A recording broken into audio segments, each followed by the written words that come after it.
Alright, let's kick things off with a question that's guaranteed to start a bar fight among comic fans. Who's the best Spider-Man actor? Tom Holland? Tobey Maguire? Wait, what if I told you the real answer lies in how each of these actors accidentally reveals something deeper about the character's soul? Stick around, because this isn't just a ranking, it's a dissection of why Spider-Man keeps getting recast every decade like some kind of cinematic phoenix. Let's start with the OG, Nicholas Hammond from the 70s TV show. Now, I'll admit, I didn't grow up with this version, but I've seen enough to know why it's fascinating. Hammond's Spider-Man swings with the vibe of a wholesome after-school special. No sarcasm, no angst, just a guy who treats being a hero like a part-time job. And honestly, that's what makes it brilliant. See, in the 70s, superheroes were still seen as squeaky clean role models. No moral ambiguity, no trauma backstory, just webs, punches, and a wholesome pep talk at the end. Hammond didn't get to explore Peter Parker's neuroses because the era wouldn't let him. But isn't that kind of wild? It's like seeing a black and white photo of a character we now know in 4K HDR.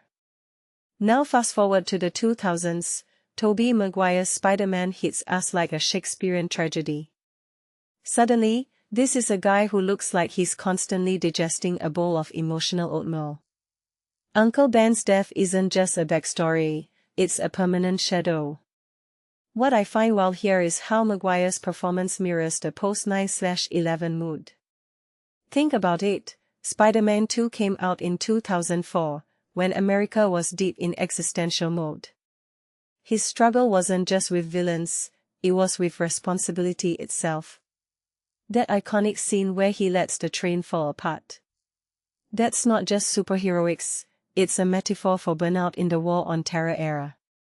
Maguire didn't just play Peter Parker, he became the blueprint for flawed hero tropes we take for granted now. Then enters Andrew Garfield, the emo kid's Spider-Man. If Tobey was Shakespeare, Garfield's Parker is a Tumblr poet with a skateboard. His quips weren't just jokes, they were emotional armor. What cracks me up is how his chemistry with Emma Stone basically invented the superhero rom-com genre. But here's the twist, Garfield's Peter felt the most like a real teenager. He'd forget his mask, trip over his own feet, and stare at Gwen like he couldn't believe she'd waste time on him. It was messy, awkward, and perfectly millennial. And let's be real, his crying face in The Amazing Spider-Man 2 should be in the Emotional Acting Hall of Fame. Which brings us to Tom Holland, the kid who made us all feel old. Holland's casting was genius in hindsight because he weaponized nostalgia. He wasn't Peter Parker the tragic orphan or the sarcastic everyman, he was the kid who still looked up to Iron Man like we all looked up to Captain America action figures. His adorable vibe wasn't an act, it was a reset button.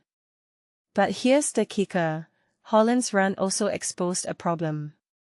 By making Spider-Man a teenager again post-Civil War, Marvel accidentally highlighted how creepy it is to keep putting kids in bodysuits to fight aliens. His version works because he's constantly negotiating between being a kid and a weapon.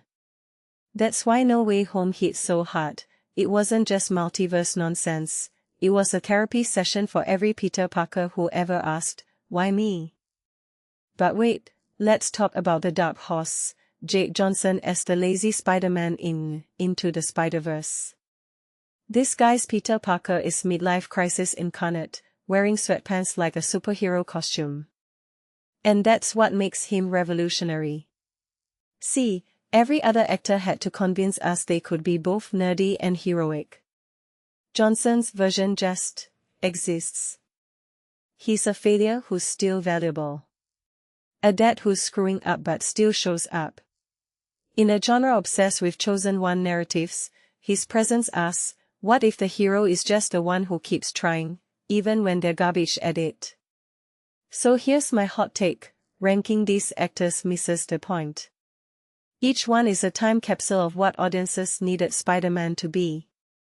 Hammond gave us hope in the disco era. Maguire mirrored post-9/11 anxiety. Garfield soundtrack the rise of emo Twitter. Holland's Parker? He's Gen Z's PTSD in a stock suit. And the animation universe? It's the first time the character broke free from real-world expectations entirely. Which makes me wonder, when the next reboot hits in 2030, what'll their Spider-Man say about our current mess? Climate crisis? AI ethics? Or will they just swing past a TikTok dance trend? Let me know in the comments, was I way off? Or did I accidentally web swing my way to the truth?